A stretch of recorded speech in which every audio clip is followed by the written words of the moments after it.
ჩვენთვის არსებობს მხოლოდ ადამიანის უფლებები. ეს არის ადამიანის საკუთრების უფლება, საკუთარი სხეულზე საკუთრების უფლება, სიტყვის თავისუფლება, ეს არის უნივერსალური უფლებები.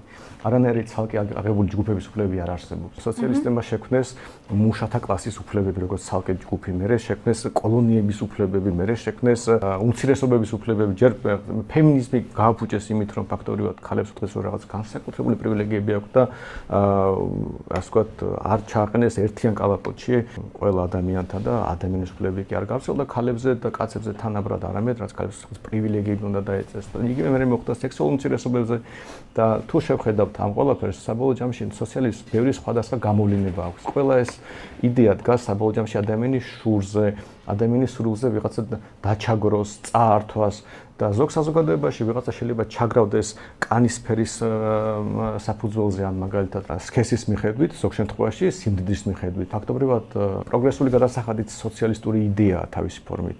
ადამიანებს წაართვა ფული და ბავშვი ბიუროქრატს ჩააბარო ასხადელდა, ეს სოციალისტური იდეაა. აი ამ სოციალისტური იდეის შედეგია, რომ ვიღაცა მიიჩნევს, რომ აქვს უფლება ასწავლოს სხვას, როგორ იცხოვროს. მე მინდა რომ იყოს საზოგადოება, სადაც მე ყველაფრის უფლება მაქვს, გარდა სხვა ადამიანზე ძალადობის.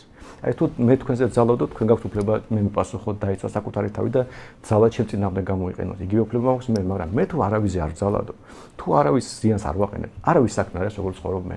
მე ასე ვხედავ სწორ საზოგადოებას.